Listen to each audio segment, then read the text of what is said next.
Welcome to the Intuitive Websites Internet Marketing Podcast, bringing you the country's top podcast on the subject of internet marketing. I'm your host, Glenn Thayer, and today we're going to discuss easy and cheap usability testing. Joining me today is Thomas Young, the CEO of Intuitive Websites. Well, as we know, we talked in our last podcast, we were talking about the slow economy and really trying how to tweak out the websites. Well, once you've got that great ideal web design, now you have the one that's going to bring in all the money, going to make your CEO happy, and going to save tens of thousands of jobs. Right. The next step is usability. So what's going to be the first step that somebody needs to take when they say, well, what is usability? Where do we go? And I know for all the listeners out there, you can go back and check the other podcasts. We've got full podcasts on usability, on full usability. But for this one is the cheap and easy way to do it. Cheap and easy. How can you do usability when you're struggling with your own marketing budgets? You know, when times are tough out there, where it's hard to get customers.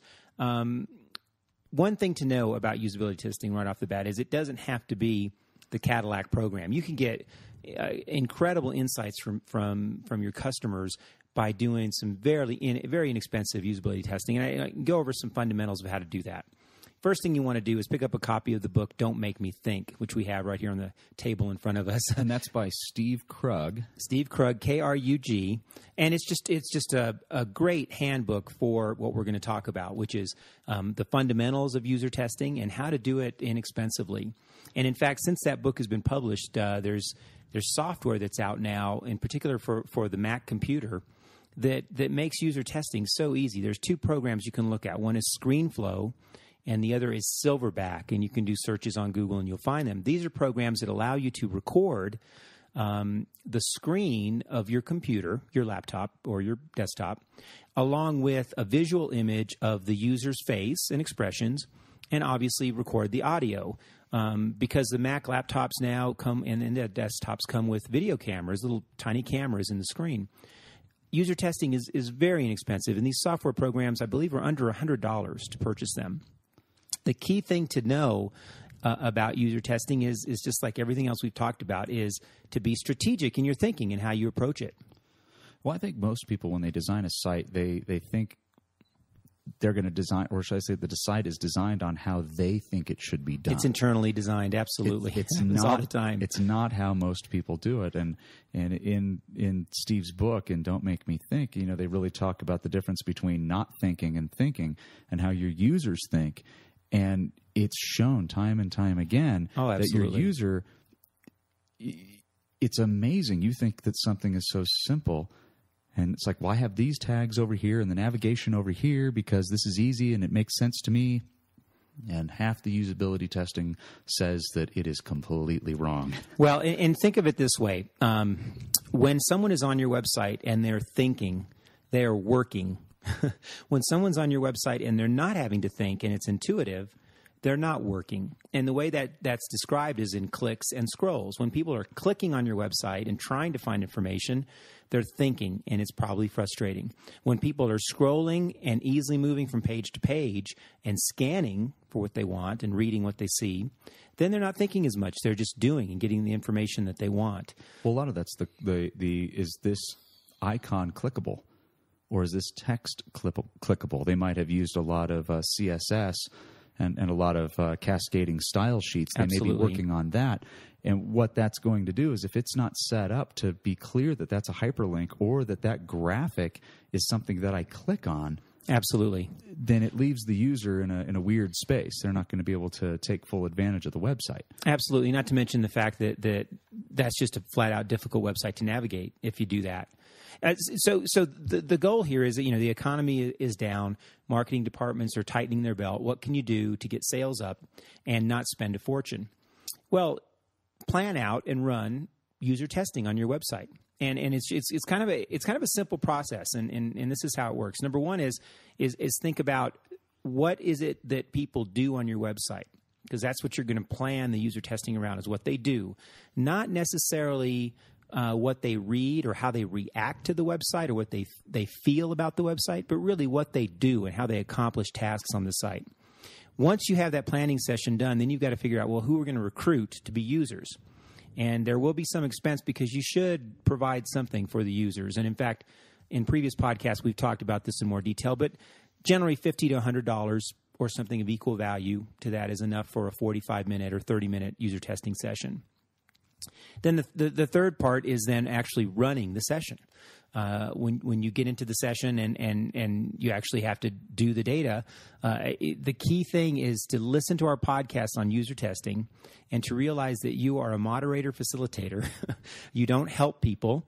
You have an outline in advance going in, and you basically ask people, do this task for me. Go to this website and do what you would do to purchase something, or do what you would do before you make contact with this company. And then you watch and evaluate and ask questions. So what would be the best way for somebody to design a usability test? Is there someplace, if they go to like intuitiveusability.com, right, would they be able to have like a blueprint of what they should be asking? Yeah. Well, let's see. What you want to think about is what's the strategy of the site. It's actually with an e-commerce website, it's pretty straightforward. You just go ask people and say, shop for a gift for yourself or shop for a gift for someone else. So that really opens it up, and people can choose from a whole variety of products. But it's a little different if you're trying to generate a lead. If you're trying to convert by generating a lead, then you have to think about what the user's thought process is like as they scan and review your website, and what would motivate them to contact you. Now, it's the same thing. We've done a lot of work for folks that are generating leads, and what they do is they look at the content and the images and so forth, and all of that drives the conversion, just like it would if it was an e-commerce site. So usability testing can help in both those areas.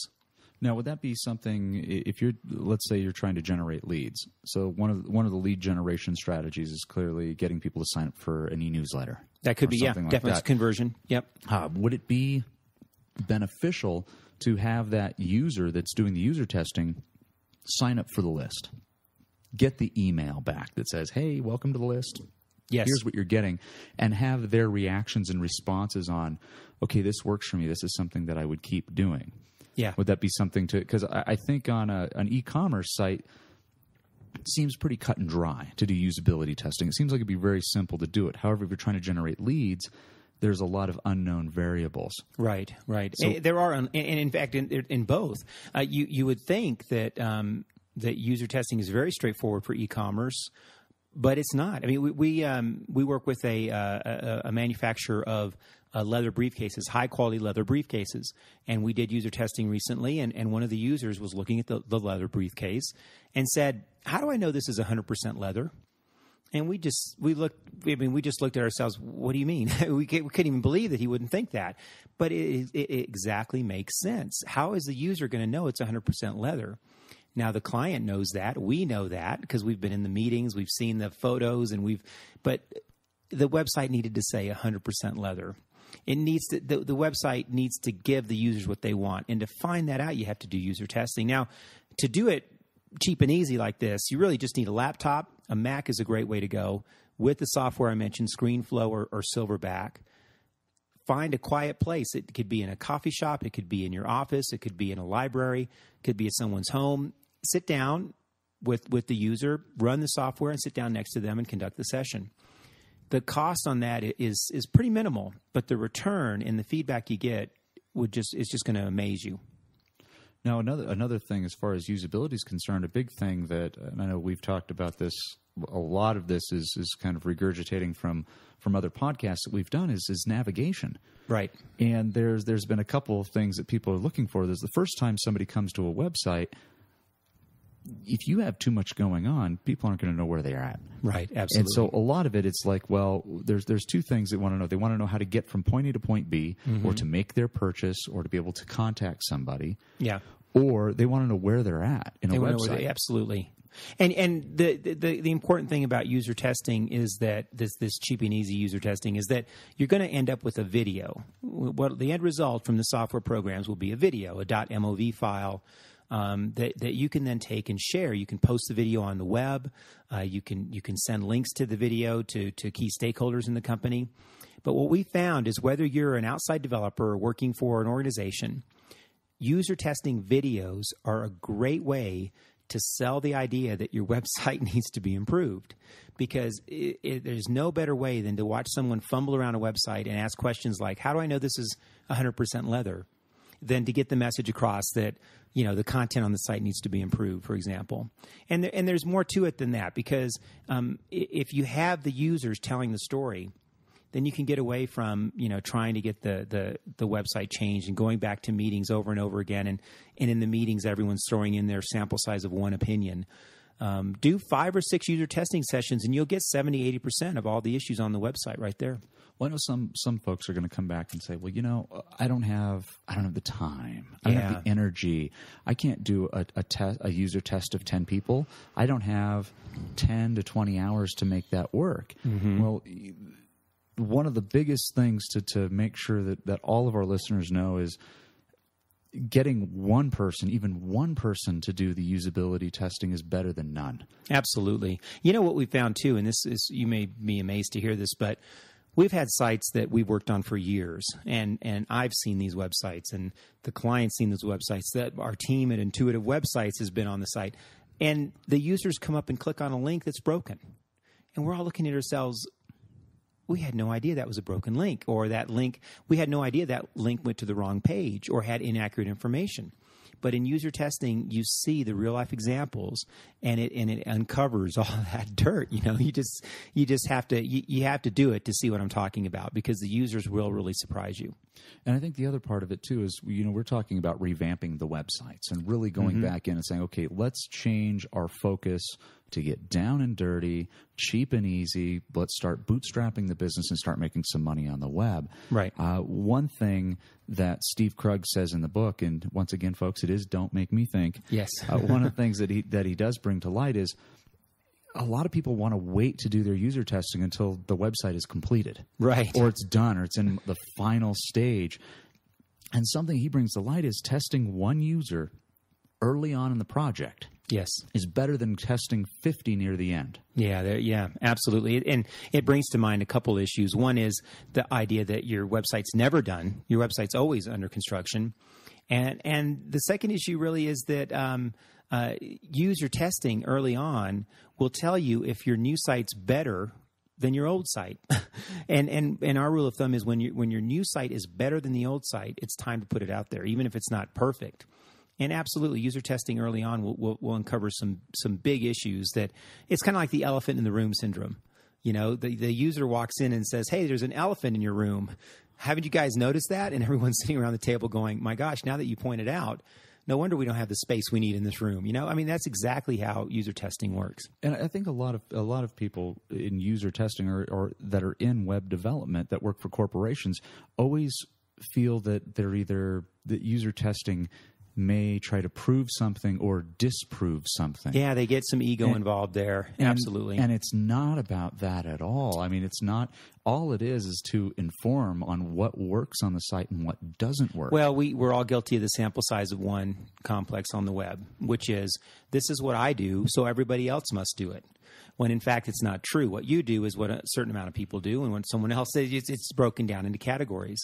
And what user testing attempts to do is to meet the 10 out of 10 rule, which is, okay, we know what you would do, but what would almost everyone do? What would 10 out of 10 people do? And it's important to recruit loosely, as he says, recruit loosely and grade on a curve. And that may be going outside of your target audience. Yeah. Well, the last thing you want to do is get people that are familiar with you to come in and do user testing, because they just cannot be impartial. And the other thing you'd never want to do is ask people's opinions, because what they're going to say is that it's fine, or it looks okay, or it looks good, or it looks great. You want to ask people to do something specifically, have them do a task. And then the opinion is thrown out the window, and you can actually watch them muddle through the site. Yeah, and that's important to do. And just like Absolutely. you said, if you want to get people that are not familiar, that have not played in your sandbox before. That's right. That'll be the biggest thing to do.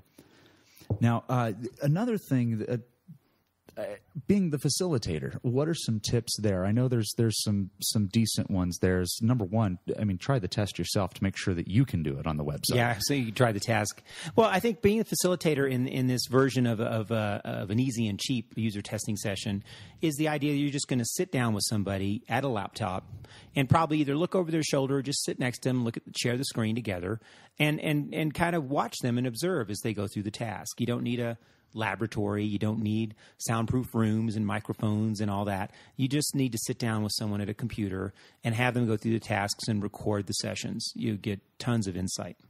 And the other thing is to really make sure that you protect your users' self-esteem, if you will. Absolutely. Because sometimes they'll look at it and say, well, this should be really, really simple to do. And well, I'm not getting it. The most common thing we hear in user testing sessions from all users is, I'm not that good with technology, or I'm not sure if I'm the person you want on this test because I have a hard time with websites sometimes.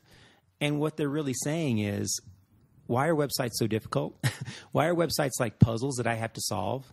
And we hear that phrase from people with master's degrees, with college degrees, people that have been in business for 20, 30 years. They'll still come in and say, I'm not so good figuring this stuff out. And that is really the fault of website designers and developers. Well, we end each of our podcasts with an action item. And what are the key action items for the listener this week, Tom? Well, I have a very concrete plan for you to follow. And you can even take notes and then make a checklist and check them off when you get them done.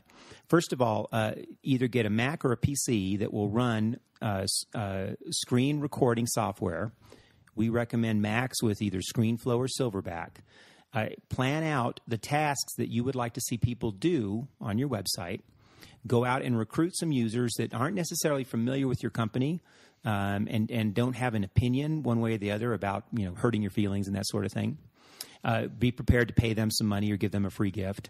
And then go out and run your sessions. Keep the sessions to probably around 30 minutes. In fact, if you can do it in 20 minutes, that's great because of the size of the files you're creating on the laptop. They get kind of big. And then after you run the sessions, go back and watch the videos and take notes on where the users struggled. And you'll immediately see a trend. Try to get 5 or 6 minimum per task or per website. And once you look at these sessions, you'll come up with some really amazing reporting that'll give you very clear indicators on what you need to do to improve your website. And one last thing is pick up Steve Krug's Don't Make Me Think. You can get it on Amazon, BarnesandNoble.com, any of those things. And on the cheap end, the other thing that you can do is find used books on there. Search for it in the used market, and you can usually get them for about $5 plus shipping. Oh, absolutely! If you're gonna do it cheap and easy. And we're also actually putting together a website. Glenn mentioned it earlier. IntuitiveUsability.com is under construction, and what it's going to be is a whole bunch of user testing videos. Where we have permission to show these videos on the web. So you'll be able to go to the website and just click on user testing sessions and watch these actual videos of people stumbling on websites. And that website's under construction. If you subscribe to our email list, as soon as the website goes live, we'll send out an email and let you know it's ready to go, and you can go watch user testing videos. When are you thinking that'll be ready? Well, it's under construction right now. We have about 15 videos that are ready to go. I'm thinking that probably by the end of November 2008. Well, folks, as you know, we end each of our podcasts with an action plan. So, Tom, what are the key actions for our listeners this week? Well, it's time to sit back again and look at your planning and strategy for your website. This should be revisited, and we've talked about that in other podcasts. This is when the economy gets slow and you're tightening your belt. This is the time to look at your web marketing and do some planning and strategy again. It's also very important that you have ROI systems set up so you can measure the time and the money that you're putting into website marketing, and look at your site from the perspective of is our content adding value, and are there points of conversion? Are there places where people can interact and have a direct response with our company on the site? Those are really 3 or 4 of the things that really need to be focused on when the economy slows down. And then really look for what you can give away. What can you be the expert on? Absolutely, in your content. And connect that to a conversion point on your website. Well, this has been the Intuitive Websites Internet Marketing Podcast. And for more information and to see all the available podcasts and much more, visit intuitivewebsites.com.